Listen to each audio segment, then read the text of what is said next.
What's up, A to Z Sports Live on a Tuesday. Glad to have everybody along. We talked all day yesterday and Monday morning about the quarterback performance in the Titans preseason opener against the Bears. Now it's time to play a little stock up, stock down of players maybe outside of the quarterback position who are seeing their stocks grow and seeing their stocks drop as the Titans continue to make evaluations towards finding out who will be a part of this 2023 official roster. And so we've got players who are having their jobs in jeopardy as the preseason continues.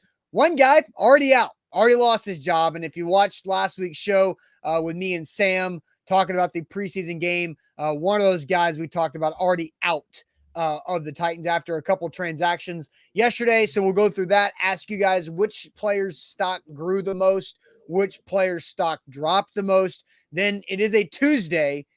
It also is not a Titans practice day. So that means trivia is back, Jack. But trivia is going to be a little bit different. So, Jack, welcome in. Jack Gentry, the Tighten Up Podcast, had a hell of an episode last week. And now I'm going to have to follow it up. But we'll talk maybe more about that later on. But Sam is making his way to Minneapolis this morning. And so we're going to have a pretty good show here. Then Jack's drinking Frescas. So you definitely know that today is going to be a heck of a show. So, Jack, welcome in. Thanks for jumping on here. Absolutely. Let's go. Lot to react to after that preseason opener against Chicago. But while you guys are filing in, we're going to have a great discussion today. Let's grow it as much as we can. So if you're watching on Facebook, share it to your Titans groups. I know all of you are a part of Titans groups on Facebook. Share that link to those groups. Let's get some of your friends in here. Also, if you're watching on YouTube, you can text the link to your friend groups. I know you're in Titans text groups, which also works for Twitch. So send that link in your Titans text groups. And if you're watching on YouTube as well, make sure you tap that bell icon at the top of your screen so you get a notification every time A to Z posts something. You don't want to miss out on any of it. News is happening left and right with training camp in full swing. So make sure you have your notifications on, and let's have a hell of a Tuesday, Austin. Yep, let's do it officially. Welcome into A to Z Sports, powered as always by the BetMGM app. I'm Austin Stanley. He is Jack Gentry of the Tighten Up Podcast. We are Nashville's on-demand sports talk network, and we go live every weekday morning at 8 Central Time on Facebook, YouTube, and Twitch. Links to the show segment by segment on our Twitter X timeline at A to Z Sports. Also hit us up on Instagram, TikTok, Threads, and more. For all of our great Titans content. Also, A2Zsports.com, where we've got constant coverage of the Tennessee Titans there. But we got to thank our sponsors because they make it happen for us and they help out all of you guys. Like Wilson County Hyundai, make them a part of your new car buying process by seeing them in Lebanon or at wilsoncountyhyundai.com. The Bone and Joint Institute, boneandjointtn.org, the region's destination for comprehensive orthopedic and sports medicine care. Farm Bureau Health Plans, get better with Farm Bureau Health Plans. That means better coverage rates and service at fbhp.com/ATOZ. The Aura app, keeping us all safe online, and you can get a 2-week free trial with the Aura app at aura.com/ATOZ. And our friends at Krebs Kubota, online, krebskubota.com, and 3 great locations serving you in the Middle Tennessee area, Franklin, Columbia, and Murfreesboro, an elite Kubota dealer. So check them out at krebskubota.com. So, Jack, we're going to talk a lot about the Titans players and roster today because we're going to play stock up, stock down, whose stock grew the most, whose stock dropped the most. We'll talk about quarterbacks and non-quarterbacks here. Jack is back. John says, am I tripping or does Jack look a little different? And then Jerome says, Jack, the baby face of the team. Well, both of them, we were talking about this pre-show. We both are clean shaven today, which I'm on a every 10 days shaving cycle, which is slow for me. And Jack is no longer rocking the stash. So, Jack, welcome back. If you guys did not listen to the Tighten Up Podcast last week, you missed out because Adrian Trapasso was phenomenal. And so that was a great listen, but welcome in here. So I'm going to toss it to you first before we go stock up, stock down, because yesterday we talked, Sam and I did, all about Malik Willis and Will Levis. And so I want to hear what your opinions were on the two quarterbacks. Do either of those guys have a stock up, stock down label, in your opinion, after their performance against the Bears? Well, I think we have to separate the two because obviously Willis has a year in the system and Levis came out of college in a more advanced system than what Willis had at Liberty. So they're kind of at different places in their career, obviously, but I found myself very encouraged by both of their play. Like, let's start with Levis. That throw he made when they rolled him out, I think it was his first pass attempt where he found somebody over the middle on a little touch throw. I thought that was beautiful. That's exactly how you use Levis's athleticism and mobility to cater to his strengths. He's got that arm, we saw a big arm from him. He overthrew a couple of guys, but in his first time out, I thought he did well. I thought that he wasn't, trying to check it down or play it safe. On third down, he was always trying to throw past the sticks, it seemed like, which is an issue I kind of had with Willis at times. But on the other side of the coin, Willis commanded the offense very well. I thought he looked comfortable. He looked poised. He was going through more than one read, which is a good sign of development for him there mentally. Still kind of a tick slow on things. The timer in his head doesn't go off quite as quickly as I would like it to. The surrender throw I mentioned, he had one on, I think it was 3rd and 9. He threw like a 6-yard pass. Mm-hmm. I know it's still practice reps for these guys, but I want to see them try and advance the drive to get more reps for themselves and more confidence for themselves, leading them on touchdown drives. The scramble from Willis to extend that drive on the drive he rushed for a touchdown on just before he scored that touchdown was very impressive. And I don't know. I just left very encouraged from the quarterbacks after what I saw in game 1 against Chicago. We're going to see more, and I'm sure the offense is going to open up for both of them as the preseason rolls along. But, yeah, encouraging signs from both.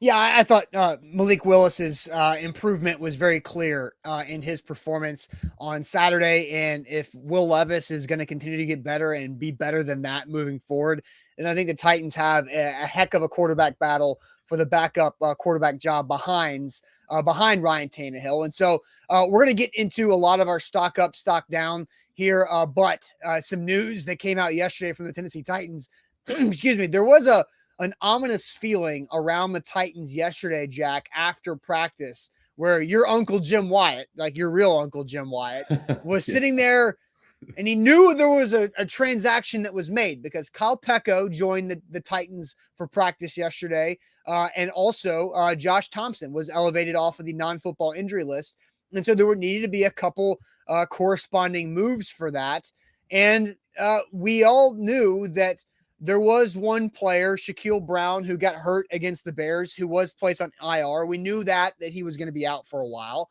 But there were several players that were missing from practice yesterday, and we thought one of them was going to be gone, and that was Chris Jackson. Chris Jackson out after playing in 3 seasons and 24 games for the Titans at cornerback, a 7th-round pick in John Robinson's 2020 class.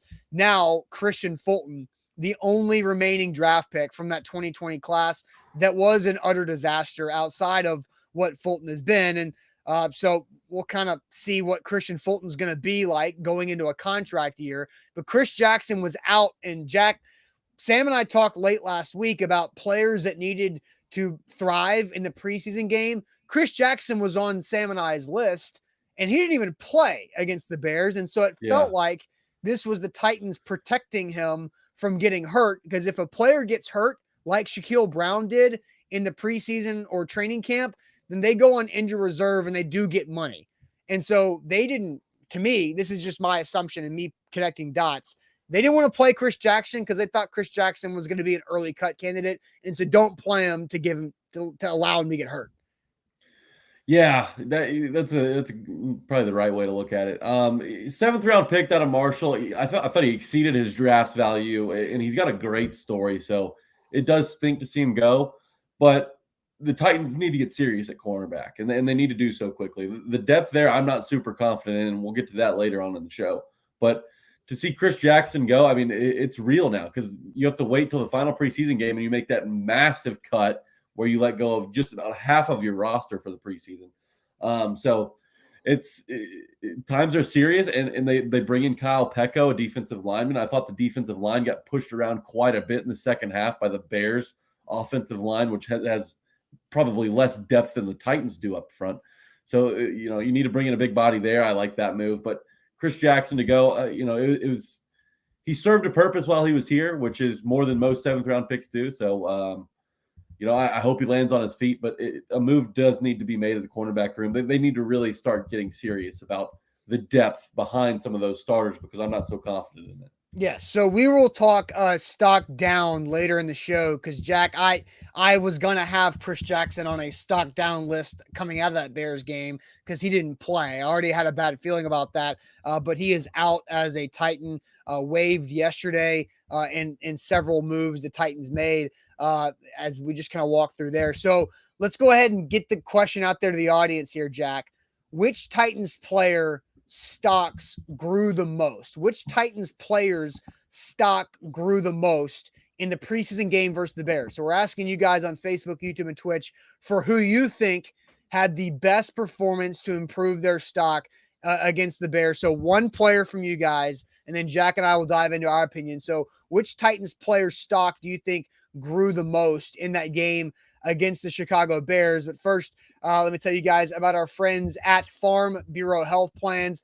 You can help and plan on them for all of your health coverage. They've been serving Tennesseans across the entire state for over 75 years, which means they know how to do it. They know how to take care of people. And regardless of your situation, they've got a plan for you. And you can see them as we get into football season. They support athletics at every level. They support the Tennessee Titans, the Tennessee Vols, other colleges across the state, and also high schools across the state as well as high school football gets going this Friday, I think. Man, that's crazy. But Farm Bureau Health Plans, they love being a part of your community and helping you out with your family situation, whatever that is, whether you got a growing family you need health coverage with, or maybe you're out on your own, or maybe you're in that later stage of life, that more mature stage of Medicare and trying to figure out the next step of health coverage. So check them out online. It's super easy to get started at fbhp.com/ATOZ. We're already in the second week of preseason, which means time is ticking down to get your NFL futures bets in place over at BetMGM, and they've got an even better offer that will help you and your friends make some extra money this football season. Current users log into BetMGM and go to the Refer a Friend invitation. You can get up to $2,000 in bonus bets because every time a friend joins BetMGM, they get $100 and you get $100 all in bonus bets. You can invite up to 20 friends to run that total all the way up to $2,000 in bonus bets and start your football season making some money over at BetMGM.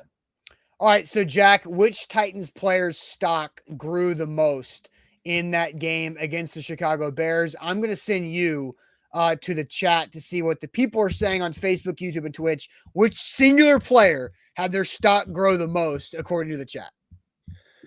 Pistol Ramsey says Spears. Orlando says Spears. IR says not a player, but Tim F. and Kelly. The offense looked pretty good under Tim Kelly. Yeah. Guerrer, Marsh, Chestnut says Jameson. Tajae Spears. More Spears. Brad thinks Spears. Major Key says Malik. Stock up. Mike Brown for one of those backup safety spots. Garrer had a big TFL in that game. His stock's going up. Matt Drew says Spears. Garrer. Garrer's emergence could have led to Chris Jackson's, release. So Garrer I did definitely step up. Mr. Jones says Malik Willis. Fix It says Spears. Chestnut from Scott Weaver. The running backs looked good. Spears, more Spears. Tajae, not sharp. That's some more Spears. Duncan says Lane. We'll just say Lane. Spears from Omar. Guerrer and Marsh from Orlando. Spears, a lot of Guerrer and Spears, but mostly Spears from the chat. Yeah. Austin, does that surprise you? No. It does not surprise me at all. And so there's a lot of good players on this list. So Trey Avery had the interception. Dr. Jack Gibbons is getting a lot of play. Caleb Murphy had a sack. So Jack, I'll toss it to you. Give me two, because we're each going to have two. So I want to know your two players that you think had their stock grow the most in that game against the Bears. Tajae Spears is so obvious to me. Austin, 3 plays into the game, I like to take notes when I watch. I wrote 3 words next to Tajae Spears' name. Grab your pants. All caps. Every time he has the ball, you've got to grab your pants. I'm serious. This guy is explosive. Watching the game? Like, what part of your pants are you grabbing there, Jack? Just hold on to your pants because he's going to move quick. he moves very quickly. He's very dynamic with the ball in his hands. Even off the kickoff return, I liked it. You just saw like him go to a different gear on the kickoff return. It was a solid return, nothing special, but his shiftiness was on display. They gave him a short yardage opportunity on 3rd and 1. He converted. They gave him a toss play to the right sideline. He jitterbugged his way up to like the 10-yard line. He looked so dynamic with that football in his hand. And I know Derrick Henry's in the backfield, but man, Tajae Spears, a lot of people were down on him, including myself, just because of the injury reports coming out of the draft. But he put all of my questions to bed with one epic performance in limited action against the Chicago Bears. I am very excited to see more of him. He looks like a game-changing type back. And we talked about on a show earlier this offseason of how important he's going to be in the low red zone. We saw Dontrell Hilliard make a bunch of catches in the low red zone, find his way into the end zone a few times for the Titans in the last few seasons. Mm-hmm. Tajae Spears can be that and more for the Titans. Talk about not just a change of pace back for the Titans in the backfield with Spears compared to Henry's bruising style. And, Henry's still got some giddy up as well. But Spears is tough to bring down. And in space, man, he can make guys miss. I loved what I saw from Tajae Spears. Yeah, Tajae Spears was fun to watch. And he only played that one series, or did he maybe play a couple series? I can't remember exactly. But Tajae Spears, an instant impact, had 6 carries for 32 yards, average of 5.3 per carry. Did catch a pass out of the backfield for 4 yards from Malik Willis. So that's 7 touches for 36 yards immediately. And a couple of those were in the red zone, did have a long carry of 14. I think he looked like exactly how I thought he would look out there, quicker than everybody else that's trying to tackle him. And Titans Kyle brings this up. The Austin Stanley special, the toss sweep. So I knew this was going to happen, Jack, because I have been ranting, raving, hating, calculating, and charting all the Derrick Henry toss plays in the last 3 years. And I hate the Derrick Henry toss. Rarely does it work. But I'm not out on the toss play as a running play in the NFL. I'm out on Derrick Henry running the toss play in the NFL because it does not suit his skill set. And so, but Tajae Spears toss, moss. Derrick Henry toss, no moss. So I'm keeping the campaign going because Tajae Spears is a running back that can do well with the toss play. And I'm just more excited to see him the deeper he gets into this thing. And he is a player that I don't think he's going to get much run the rest of the preseason. I think that was a validation series, a validation game for him, for Tajae Spears. And I think this is a guy that Mike Vrabel and Tim Kelly and the rest of the Titans offensive coaching staff is going to stash away for the next couple of weeks and not show too much, because from what I've seen at training camp practices and even some of the mini camps back in the spring, there's a lot of different ways the Titans are going to want to use Tajae Spears, and they're going to show you the most vanilla version of it in the preseason. And he might, I would not be upset if they just say, all right, Tajae, you're done. Shut him down for the preseason. Stay healthy. I've seen enough. Yeah, and I see Jameson in the chat asking, who's RB2, Haskins or Spears? I think it's Spears and a runaway. Yeah. Haskins has had a lot of time to prove that he could step into that role. Obviously, the Titans front office didn't think he had done that, or else they wouldn't have drafted Spears. Watching him play in this first preseason game, like you said, validates a lot of their opinions and validates their draft choice this year. So I think Haskins' time is coming to an end, and Spears' stock is rising astronomically.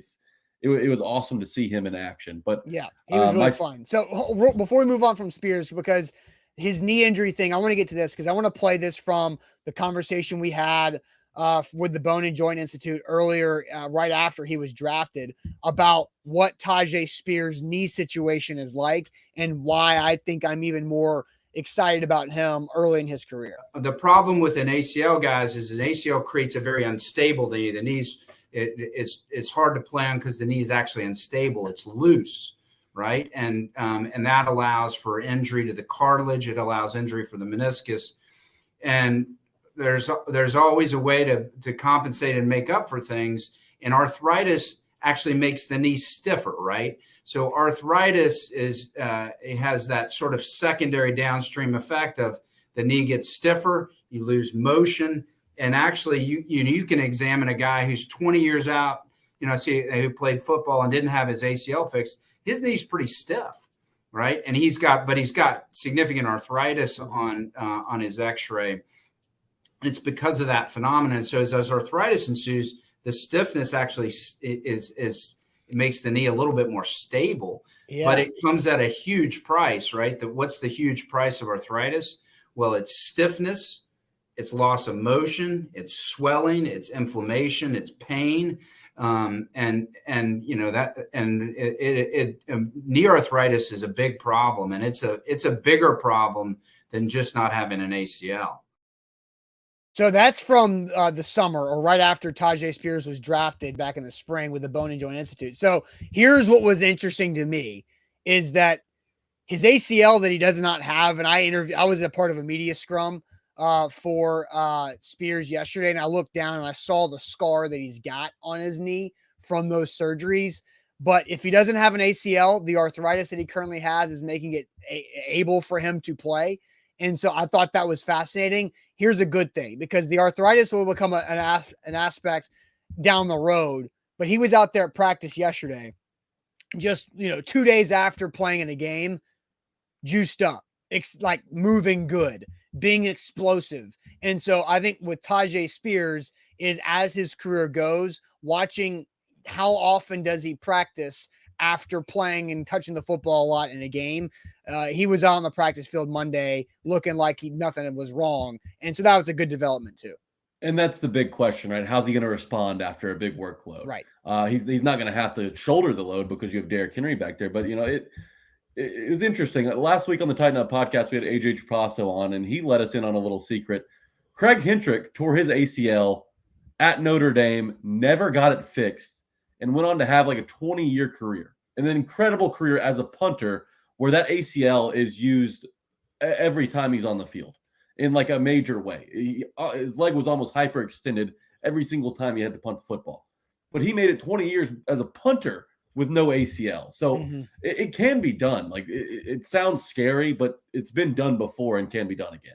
Yeah, for sure. All right, so you've got one more stock up guy. I've got my two stock up guys here on this Tuesday morning. Which Titans players' stock grew the most after that preseason game against the Chicago Bears?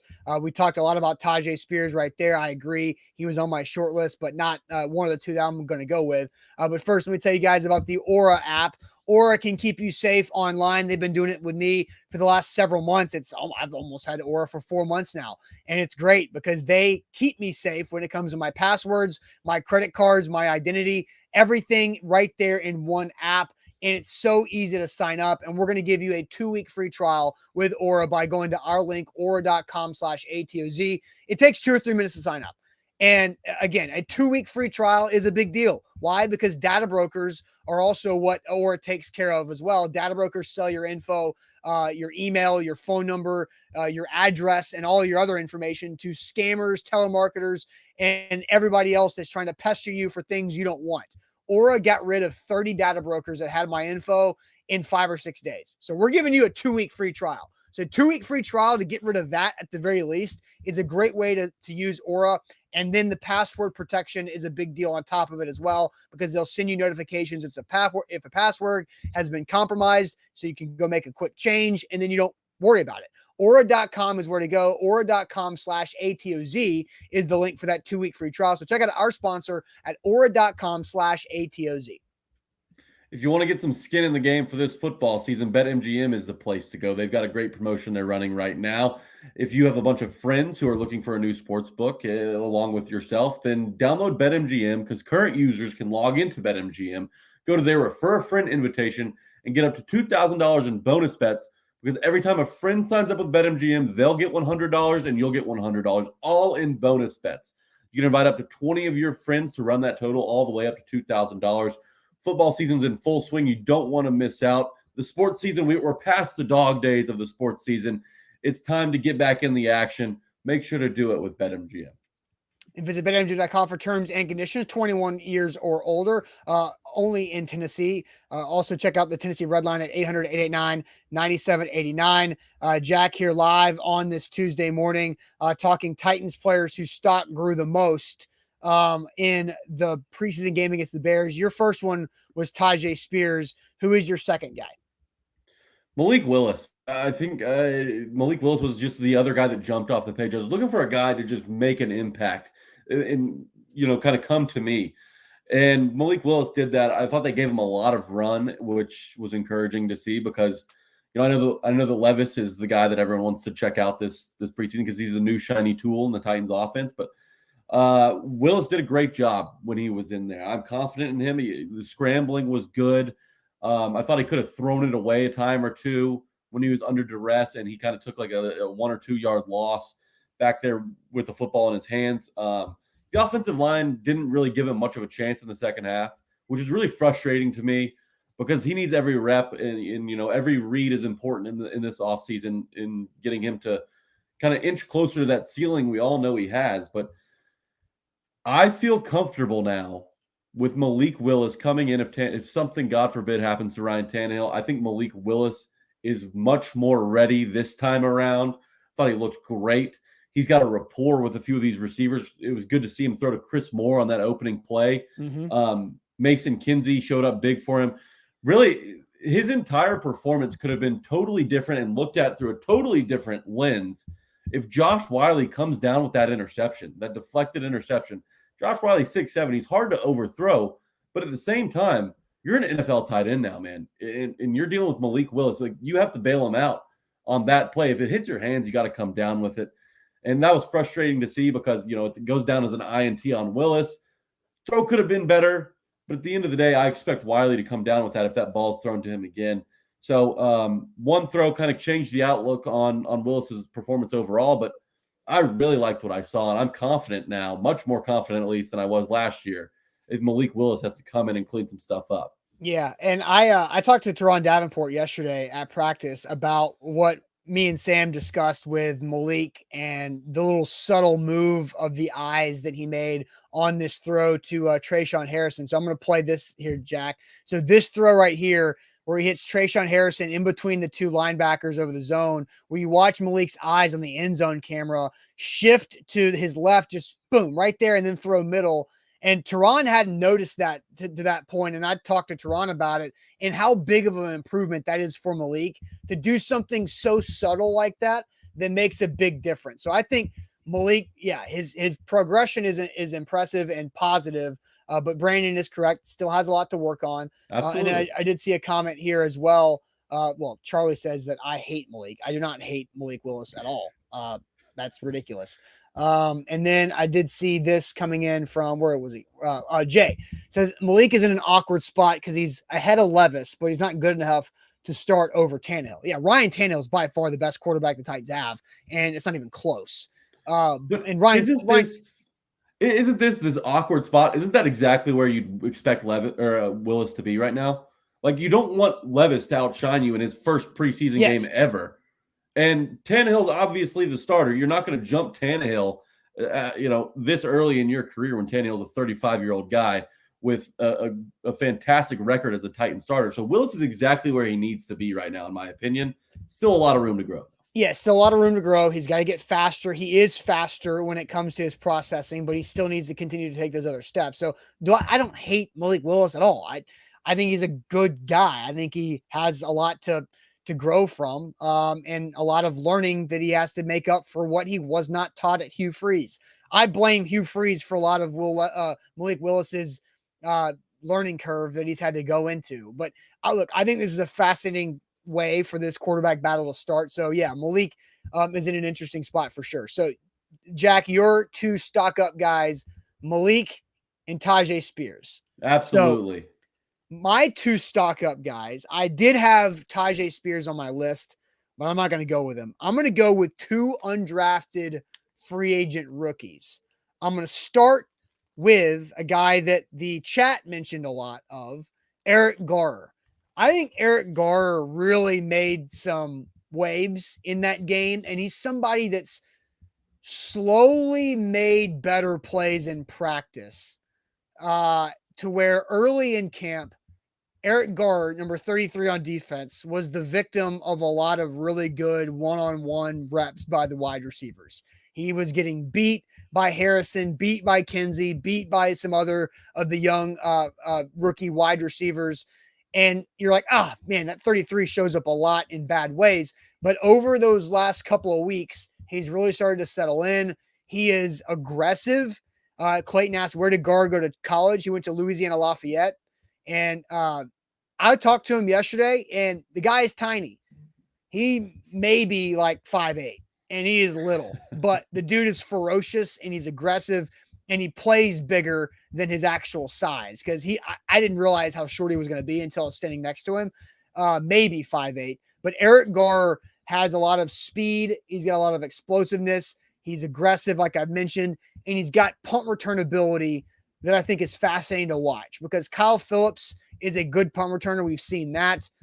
I think Eric Garr could be a second punt returner for the Titans if they need it. If Kyle Phillips has too big of a role on the offense to be the punt returner, then Eric Garr could be a guy who's confident in his ability to catch and field the punts, and also housed 3 in college punt returns for touchdowns. He said 1 got called back, but he didn't think it should get called back. But I think Eric Garr is somebody to watch. And here was a quote from Eric Garr that I got yesterday from him. He says, the chip in his shoulder is built into his shoulder, because he's been doubted his entire life, high school, college, and in the pros. So Eric Garr is a stock up player to watch moving forward. I love that. Yeah, he did make a big play. I mean, it's surprising to hear that he's really 5'8", because watching you couldn't tell. Right? I got my roster right here. Let me see what he's actually listed at, because I don't even know if he's 5'8". Oh, he is listed at 5'8", 175. I think 5'8" is generous. Really? That small, huh? I mean, he came up and made a big tackle on that huge TFL. That was probably the biggest defensive play of the day for the Titans, not counting the interception that was really just kind of more like a punt return for Trey Avery. Garr absolutely shined. The size is a concern, because where do you put him? Do you put him on the outside against, some 6'2" guys, or in the slot where maybe he gets mismatched up against, I don't know. It just becomes a mismatch issue with a guy that I think he's a nickel guy, because I think he's faster than Elijah Molden. Now, Elijah Molden's way more skilled at that spot, but I think Eric Garr is an inside corner, but really it's special teams. Can he be a special teams demon? Yeah. Can he be a guy that flies down on kick coverage units and that can return and that does some of the ugly stuff? Somebody asked, is he a Cortland Finnegan type? Cortland Finnegan was really damn good. Billy Jones asked that. So I'm not trying to say that Eric Garr is too. Yeah. Now Court was a different guy, super nice guy. I've met him several times. I know some of the things he did off the field, but the guy was a light switch. He was kind of like Azeez Al-Shire, where he's just an absolute maniac once the lights turn on. But I'm not going to say Eric Garr is Cortland Finnegan yet. Cortland Finnegan made Pro Bowls. So I'm not going to go that far, but he is somebody that is worth keeping an eye on as this moves forward. So, Jack, my second stock up player, another undrafted rookie, Kearis Jackson, because I wasn't sure where Kearis Jackson was going to be at the wide receiver group because of how congested it is with Trayshawn Harrison, who I like, Colton Dowell, who I wish I liked more at this point, NWI, who I'm consistently trying to get cut and find ways that he doesn't make the team. Kearis Jackson, I know he's your guy. I know NWI is your guy. But Kearis Jackson is fast. He's explosive. He's got good run after the catch ability. He's strong in a thicker, bigger body. And he played big time college ball. And I liked his 2 catches that he made on Saturday against the Bears and what he did with them. And so Kearis Jackson is somebody that I want to see more from. And I could see less of Gavin Holmes. I think you guys know that I'm basically out on Racing McMath. And Mason Kinsey just does not have a role on this roster. And so I think Kearis Jackson is somebody that I want to see more opportunity because I like his upside a lot. He's kind of lumped in there right with Reggie Roberson. Roberson made a big catch on the sidelines, but Jackson, I thought Jackson looked good because he brought out a kickoff as well, past the 25-yard line. I thought he looked good in that role. So it's nice to see, like, Titans fans have been deprived of a solid kick returner. Chester Rogers was good for that 1 year, but it's been a while since they've had a guy that brings excitement back there, and we're seeing dudes that, I mean, multiple guys that could fill in that role and do it pretty well. Phillips in the punt returning game. We got Spears bringing kickoffs back. Kiaris Jackson looked good. It's just a good thing to have guys, multiple guys that can do these things. Gives them a better chance to make the roster as well. Kiaris Jackson, you mentioned, played ball at Georgia. Didn't really shine at Georgia because of all the talent that was around him. But he's got offense too, right? Yeah, exactly. But he's got big play potential, and he made a couple of catches that did excite me as well. I want to see more of him, just like you said. But it's going to be tough to kind of crack that 53-man for Jackson because there's just that big chunk of dudes there. It's probably going to be the player that makes the most plays in the next 2 weeks. I don't want to sound like Captain Obvious, but well, yeah. And I think for him, like, you know, he's a former 4-star recruit. So this is a guy that has a good athletic profile. And when you're looking at undrafted free agents, like guys that went to big schools that just didn't have a lot of opportunity or for whatever reason didn't do as much, I think you look at their athletic profile and what they were as a recruit as something to fall back on. Like Kiaris Jackson played in 15 games last year for Georgia, but he only had 21 catches for 320 yards. Now he's only had 4 touchdowns in his 4 seasons at Georgia that he played. But his best year was 3 seasons ago as a sophomore, where he had 36 grabs for 514 and 3 touchdowns. So I like his athletic profile and what he can be. It's just the cluster that the Titans have at wide receiver, because we're going to talk about Chris Moore and Josh Wiley, I'm sure, here in our Stock Down segment. But, you know, I think Chris Moore is going to be fine, and he's a part of the roster. I think he had a weird day, but I think it's good that he had a weird day, you know, in the first preseason game. Like, who cares? Chris Moore's 30 years old. He's a veteran. He's going to get over that and be better. But I think Kiaris Jackson is an interesting piece to see kind of what happens. And you mentioned the thing with Racey McMath. It seems like whenever he catches the ball, he falls down. He's known for his speed, and when you fall down, that's a good point. You can't do anything with your speed. You totally take that out of your own game. So he's hurting himself by not staying on his feet and picking up yards after the catch. I forget which quarterback hit him. It was close to the right sideline, and he kind of just slid down unnecessarily. Now that was a good catch though. Like that was 3rd and 13. Levis made a throw, and it was a necessary go down and get the football to convert. But you're right. Like, you never see him after the catch. You never do. Yeah, it is weird. It is weird. I didn't think about that. Frustrating. Right. That's frustrating. All right, Jack. So we've done stock ups. Now it's time to do stock down. Which Titans players' stock dropped the most in that preseason game versus the Bears? We'll get to your opinions here in a second. But first, let me tell you guys all about the Bone and Joint Institute, boneandjointtn.org. They are the region's destination for comprehensive orthopedic and sports medicine care. Whenever you get hurt in life, you have to know who you can trust and who you can turn to get yourself back to health. And the Bone and Joint Institute is that in Franklin. State-of-the-art facilities where they can do everything all in that one location, from the diagnosis, the clinics, the surgery, the rehab facility, everything. Their doctors are phenomenal. I've been there. I've seen multiple doctors for different parts and ailments and injuries that I've had over the years, whether it's my knee that's been repaired from the Bone and Joint Institute, or my shoulder, or my foot, or really anything that you're looking for. They can take care of you. So check them out online or at boneandjointtn.org. Check these guys out before the football season really gets underway. BetMGM, the king of sports books. They've got a great promotion going on right now. If you've got friends who want to get some skin in the game, then this is the place for you. Current users can log into BetMGM, go to the Refer a Friend invitation, and get up to $2,000 in bonus bets, because every time a friend joins, they'll get $100 in bonus bets, and you'll get $100 in bonus bets. Invite up to 20 of your friends, get all of them to join. You create a little mini network, a little mini pyramid scheme, and you're all winning money on BetMGM. Trust me, this works. It's a great promotion that you're not going to find on any other sports book. So go download BetMGM and invite all of your friends. All right, so Jack, we're talking about stock down. So I'll send you the chat, Facebook, YouTube, and Twitch. Which Titans players' stock dropped the most in that game against the Bears? Well, let me get back to the top of the chat. The chat says, let's see, they're going with Levis. They think Levis's stock dropped. I think this was just kind of a see where his stock is game. Whoever number 68 is, the O-line, the entire O-line. Zach Johnson.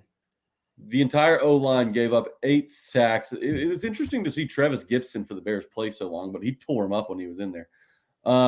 Wiley and Levis, says Mr. Jones, so he's doubling down there. I'm going to keep moving. Let's see. Jalen Duncan, he almost got Levis killed on that one play on the sack from behind. Gibby and NPF didn't look good.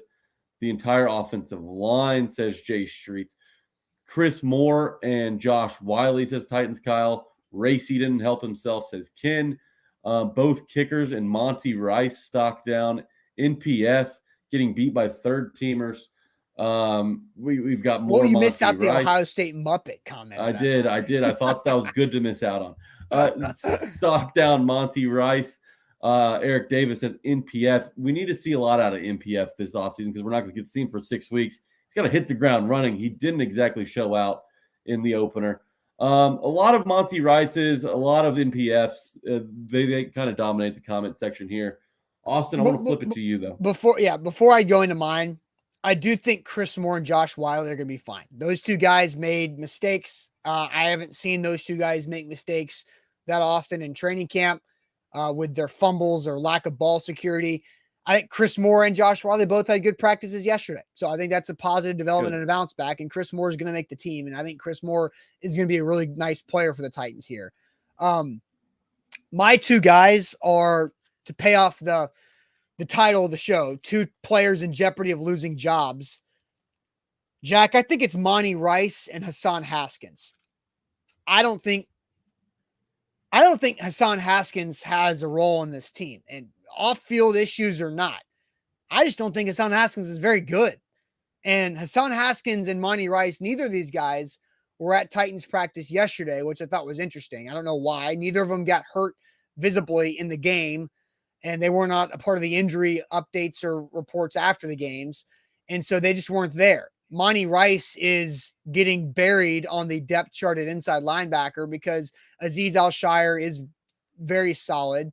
Then I see Jack Gibbons and Gifford and Chance Campbell and Neiman and others getting more run at inside linebacker than Monty Rice is. I don't think they trust Monty Rice.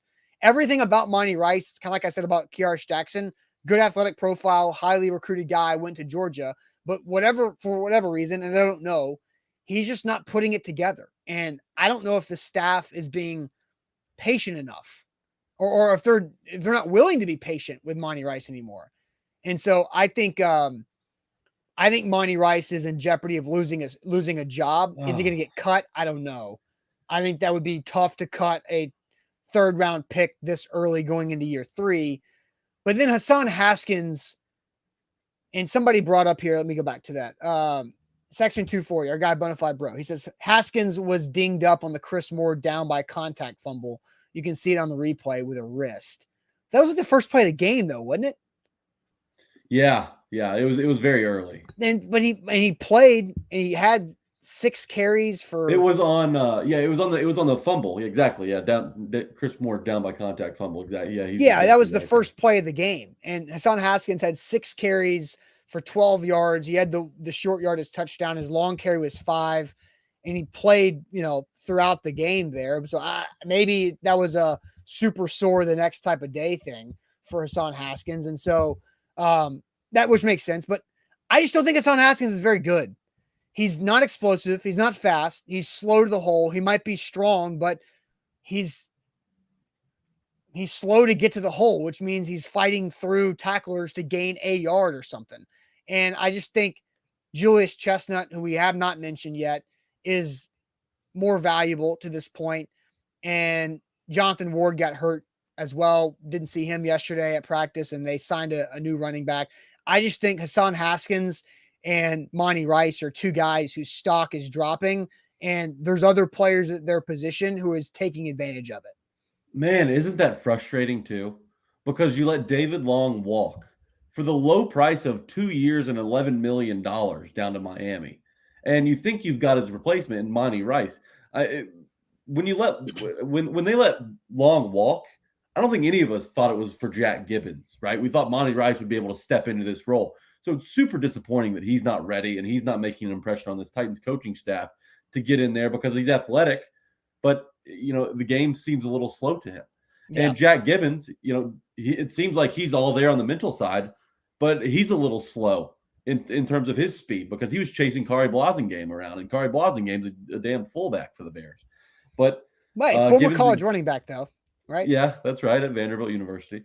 But I don't know. I'm not super excited with what I saw from the inside linebacker position. I thought Neiman is fast. Chance Campbell's more of like an edge guy, it seems like. I think I like Chance Campbell, and I think they like Chance Campbell quite a bit. A guy out of Ole Miss who is a lot faster than Gibbons. We'll kind of see if Chance Campbell can at some point. They trust Gibbons more than they trust Monty Rice. Chance Campbell is a better athlete than Gibbons. Monty Rice is the best athlete of the three, but for whatever reason, he's not getting opportunities. And so I don't know what's going to happen. I do want to go to a couple comments because before we get to yours, Jack, is that I think Monty Rice is more likely to make the roster than Hassan Haskins. I just think Monty Rice is losing opportunity. And Eric Stanley, no relation, says if Jaquez Patrick works out, then Hassan Haskins won't be around. Patrick is the running back that was, I believe, one of the XFL leading rushers that they signed yesterday. But I think that's more because Jonathan Ward is injured. And Jonathan Ward, that move tells me that Jonathan Ward's injury might be a little bit long-term, which, we'll kind of see how that works. But yesterday, they only had 3 running backs at practice, Henry, Spears, and Chestnut. And we all know Derrick Henry doesn't get a lot of work in practice. So that's a lot of run for Spears and Chestnut in a practice like that. So I think that's fascinating too. Yeah, and 2 of those guys might not even play in the second preseason game. So right. Let's see. GK had a ridiculous comment that I want to get to. It was butchered from a typo situation, but I understood what he was saying. GK says, Austin, Wiley is not NFL caliber, and I felt that even before his brutal game.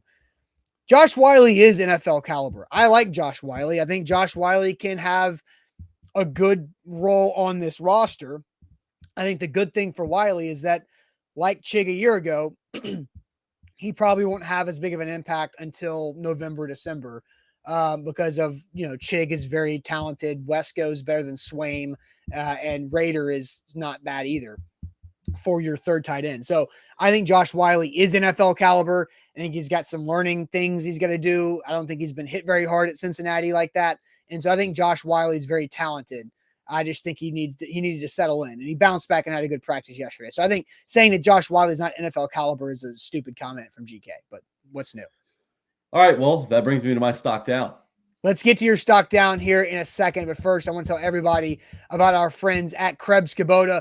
Krebs Kubota, an elite Kubota dealer with 3 great locations across Middle Tennessee, Franklin, Columbia, and in Murfreesboro. The website, KrebsKubota.com. The website's awesome. You can go check out the website, KrebsKubota.com. But what does it mean to be an elite Kubota dealer? It means they have the best equipment in the industry and the best warranties in the industry. When you have an equipment need, you need to have a relationship with your equipment provider, and that's where Krebs comes in because the power units they have, everything that you need, big or small, for your projects at home or around your property, whatever that looks like, they've got it for you. You can buy it or you can just rent it, and maybe renting is your first need, and that's totally fine. Krebs Kubota will help you out and rent out whatever that power unit is for your applications at home. So check them out online at KrebsKubota.com, or their 3 great locations in Columbia, Franklin, or in Murfreesboro.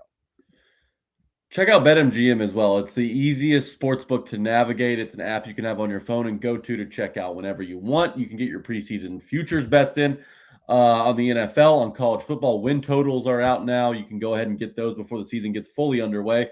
But they've got an awesome promotion that you absolutely have to check out before doing any of those things. Current users can log into BetMGM and use the Refer a Friend invitation by inviting up to 20 friends. You can get up to $2,000 in bonus bets, because every time a friend signs up with BetMGM, they'll get $100 and you'll get $100, all in bonus bets. So you don't have to worry about losing those bets and losing money. It's free money that you get to play with. Download BetMGM, take advantage of his awesome offer, and start your football season in the green. All right, so Jack, you're going to have your two guys whose stock dropped the most.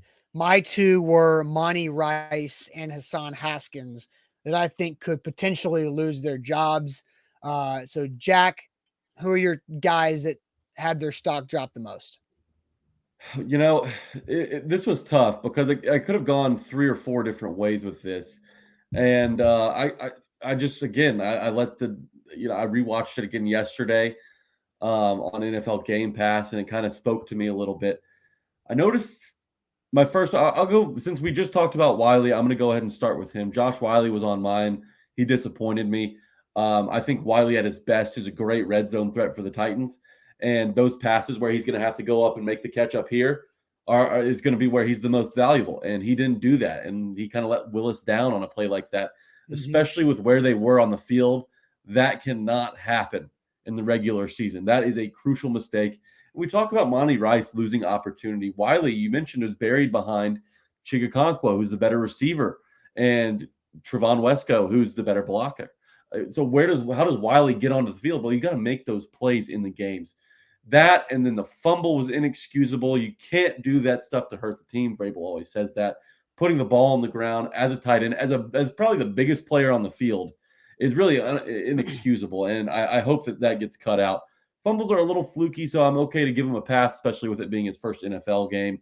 But it's encouraging to hear he had a good practice yesterday. I just need to see more from him in live action. Amy Wells came on the Tighten Up podcast and raved about him. Like, I understand he's got a high ceiling. I just need to see it. Well, Wiley was working with the first unit a lot yesterday.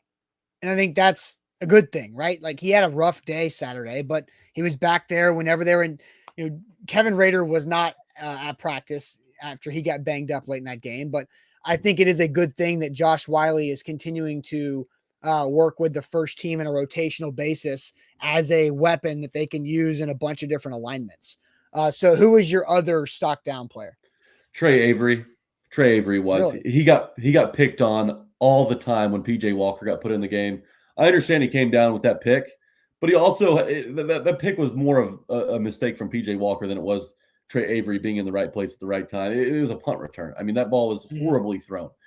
He got picked on constantly with Walker in the game. He ended up getting a pass interference, gave up a catch to Velus Jones, and just doesn't give me much hope, especially in the screen game. Like when DJ Moore took that ball all the way to the house and then Khalil Herbert did the same thing, Trey Avery was getting mauled by a wide receiver. If I'm an opposing offense watching that and something happens to Fulton, Murphy, Bunting, or McCreary and Avery's in the game, I'm immediately running a screen to his side. I don't think he can get off the block and make the tackle. That was disappointing to see from me. And it was an obvious hole in his game. So Trey Avery is the other one for me. Interesting. Trey Avery had a pick from Malik Willis in practice yesterday. And I think Trey Avery's on the team. I do feel like that's interesting from you. Like, I don't think he's going to be like the best corner they have, but I think he's probably their fourth or fifth corner. Okay. It's still scary though. Like, Fulton hasn't exactly had a great track record of staying on the field. So if he goes down and Avery comes in, I'm in a bad place mentally there, Austin. I just can't trust Trey Avery. I can't do it. That's fine. I get that. I was surprised that you did not say Nicholas Petit-Frere because he was third on my list. And Jamar says NPF stock should be down. I agree. I think he had a false start in the game, and he's had several false starts in practices. And I don't know if this is a mental thing of him being in his own head because of the suspension and him feeling the guilt of letting his team down. But, NPF was never like a solidified starting right tackle for me, going into the year before the suspension. And I just feel like NPF is in a weird spot to where he was fine as a rookie and available, but I didn't exactly think he was like the answer to the long-term right tackle job. So if I were to name a third, NPF would be that because of his inconsistencies throughout camp. Yeah, disappointing to see from him. And to kind of compile on that is Jalen Duncan getting thrown in at left tackle and looking exactly like Dennis Daly. Like, not only like physically looking exactly like him, but also playing like him. and probably giving Will Levis some whiplash on a sack from behind. So Yeah. disappointing to see from the tackles, a position group that they really need to get something out of this season. But NPF, when he comes back in week 7, he better have all this ironed out because they're going to absolutely need him. Yeah, they're really going to need him. And I don't know what to expect. I do want to get Jack to a comment because I called GK's comment about Josh Wiley being not NFL caliber stupid. And so GK says, Austin, all my comments come from facts and experience. You calling them stupid because you disagree is immature and unprofessional and Bush League. So I don't look. I called your comment stupid about Josh Wiley not being NFL caliber because what do you know? Like, are you at practice? Like, I don't see GK at practice. Like, how many practices have you watched of Josh Wiley in an NFL training camp? You saw a bad game on Saturday, but what I saw yesterday is him go up and catch a football, high point it, be out there with the first unit, rotating with Chig and Tannehill's unit and making plays doing so. So that's what I see from Josh Wiley. I also see the length and the different types of things that he's picking up on that they're asking him to do. So unless GK's actually at Titans practice every day and just hasn't said anything about it in the last 3 weeks, then I don't know where that comes from. And then Austin, I know you're out there every day, but you can also admit that Wiley didn't have a performance up to par. Yeah, he had a bad game, opener, right? Yeah, a bad game. And GK says, I watched him play throughout college. I know the player. Okay. And he played at Cincinnati. I think from what I saw in college, he had a lot of traits that translate to the NFL and what they want him to be. I think Josh Wiley can have a good role in this offense. As you know, he's not going to be asked to catch the ball 50 times. Like, he's going to be the second tight end at best, and that's the role he was picked to be in. He's a fascinating option at his size, and I think the ceiling that he has is something to get excited about for Titans fans. I didn't like what I saw in the preseason opener, but I understand the potential, and I understand that he has time and room to grow, which is important. Playing behind Chig and Wesco, he's going to get opportunities in practice. He's going to get his feet wet a little bit. I trust that he'll come around once the regular season's here, but an exciting option in the red zone, especially. So I hope that he does take the next step forward and kind of puts all these naysayers, including myself, to bed with his next performance in the preseason. Yeah, and then Ryan says, GK, he's a Tennessee Vol fan. What do you expect? That has anything with anything. And Ryan did have a couple super chats that I missed earlier, so I'll get to those. Because Ryan says that it's not Willis that Austin hates, it's Levis. I mean, you can't win. You cannot win with the chat today. Well, it really is just a select few guys that are usually on my ass about things like that. Now, Ryan does bring up this, which is a good point. What about the kickers that the Titans will have certainly cost the 2 games minimum? Yeah, the kickers did not do well. Shudak and Wolf both had mistakes. Wolf missed a field goal. Shudak kicked a kickoff out of bounds, which there's the most avoidable penalty in all of sports is not kicking the football off out of bounds. And the opener almost went out of bounds. Yeah, right. I mean, it looked like the perfect kickoff, but it was 2 yards away from being the worst kickoff. It's ridiculous. And so, Ryan, I agree with you. The kickers had problems, and the kickers have been good in practice. And Sam's all like, oh, yeah, Trey Wolf this and Trey Wolf that and Shudak and whatever. And I'm like, it's easy to kick in training camp practice. Like, I don't care. But what happens when you get into a game and there's, I know Soldier Field does have some swirling winds, but that's a tough place to kick. But, hey, you're not tough places to kick. So I do agree with Ryan on that one. And then Noah has a super chat from earlier. In honor of Madden coming out, they need to raise Malik's awareness from 42 to at least even with Will Levis at 66. Yeah, they hate him there. And I haven't played Madden in I don't know how long, but it would make sense that Malik Willis's awareness was fairly low. Didn't look aware last year in regular season action. When it comes to the kickers, Austin, I'm not excited about it. I'm very nervous.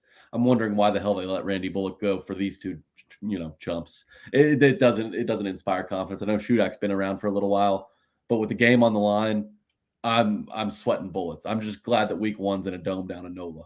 Yeah, no kidding. And then for anybody who thinks I hate Will Levis, just go watch yesterday's show when I said really good things about Will Levis, that he was like 3 to 5 inches away from being the talk of the NFL preseason weekend. So you can go, listen to all that there, Ryan, and any other Kentucky fans that think I hate Will Levis. But anyway, Jack, I have a 2-part rapid fire trivia for you in the chat. Okay. I've done some research, and I'm going to get to our Tuesday sports trivia, not the normal trivia setup, but I think a very entertaining setup because of recent Titans news. So it is time for Tuesday sports trivia.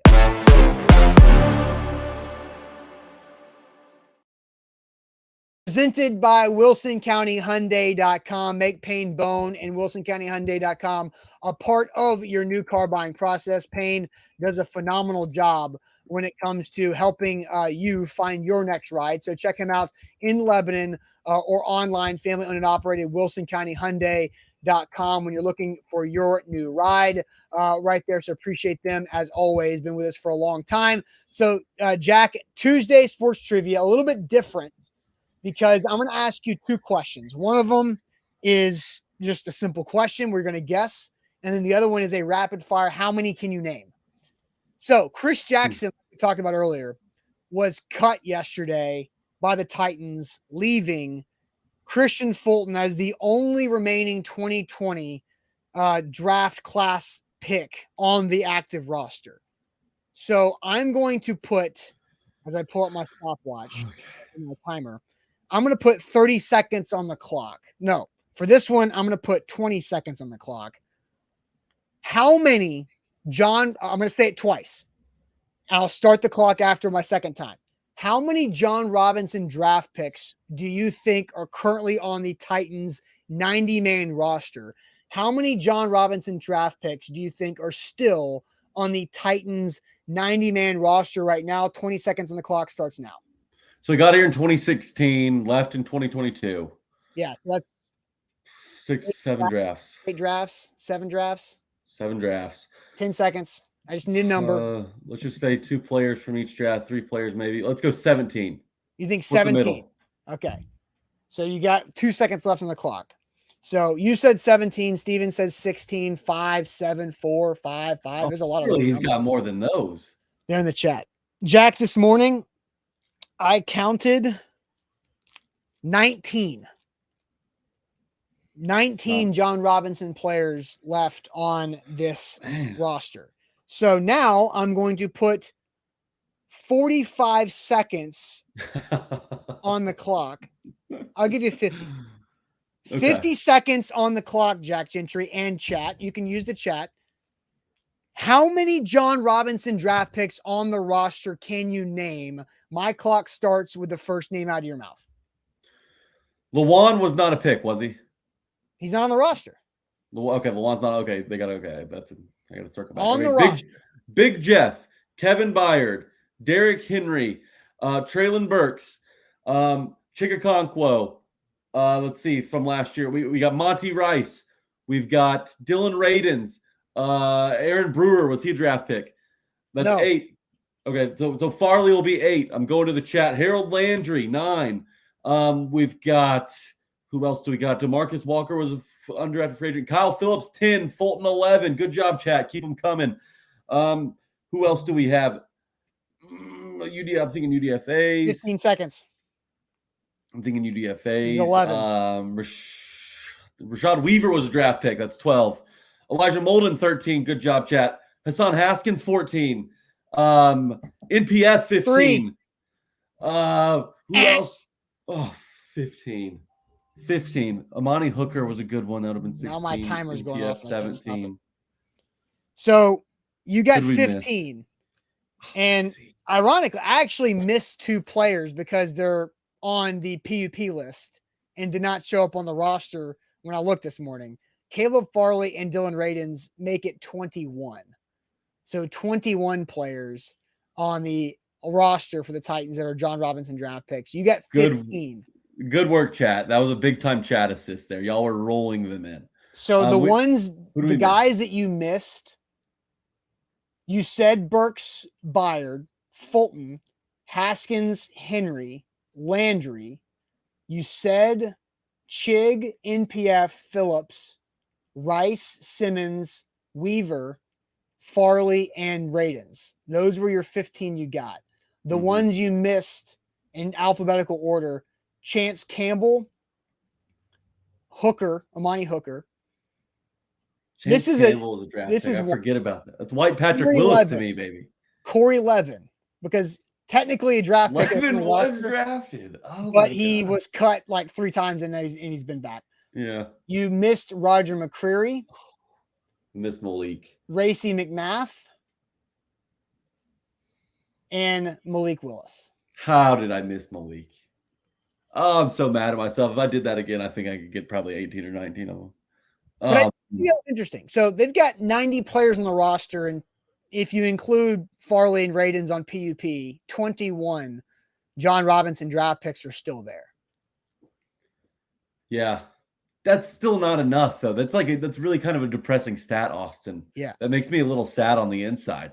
Because Rand Carthon's been here 1 year. Rand Carthon's been here not even one season, one draft, one off season. Mm-hmm. And he's had to totally revamp this roster.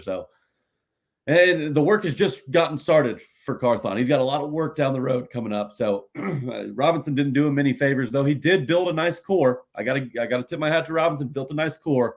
Missed on a lot of early picks, but Henry, Simmons, Byard, Landry, Fulton, if he can stay healthy this season, he's got you. Those are the Titans' pillars, but not a lot of supporting cast to go around there. Yeah, there's not a lot of guys. Henry and Byard are the only 2 holdovers from the 2016 class left, and they're the longest tenured Titans, which is kind of weird because Kern's gone, right? But yeah, so John Robinson, 21 draft picks, including the 2 on PUP, but he does have a lot of free agent signings that are still on the team.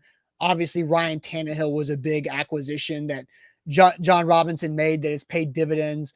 Undrafted free agents that John Robinson deserves credit for, like Aaron Brewer and I guess Jack Gibbons, technically, NWI, Trey Avery, TR Tart is a good, legitimate undrafted find there from them. So look, he's had a lot of big misses, but it is very crazy that quickly they've switched it up because Chris Jackson's gone and now Fulton, the only guy from his draft class left. The amount of UDFAs that contribute on the Titans roster is I would venture to say higher than most around the league. They've done a good job finding some hidden gems after the draft.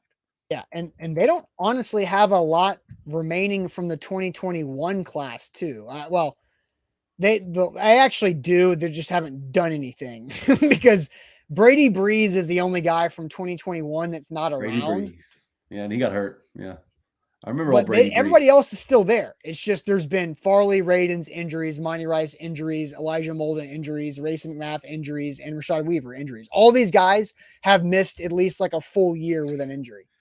This chat's cracking me up right now. Jesse Martin says almost makes up for missing so much in the first 6 rounds. Yeah. And I will say this: Ryan Stonehouse is a feather in John Robinson's cap that he can continue to wear. That's a good one there, Mr. Jones. All right. Well, hey, good show today, Jack. Stock up, stock down for Titans players after that first preseason game. Sam should be in the air, I hope, in the air on the way to Minneapolis from Chicago right now because Titans-Vikings joint practices start tomorrow and Thursday. So we'll have Sam live from Minneapolis for the rest of the week on the show. Make sure that you like the show. Give us that thumbs up on Facebook and YouTube. Always way more people watching than have actually liked the show. So hit that thumbs up button. That helps us out. It helps you guys out, grow more friends in the chat, and continue our Titans conversation. Buck Rising will be live tonight for A to Z Sports Prime Time, and we'll see you guys tomorrow morning on a Wednesday. Appreciate it as always.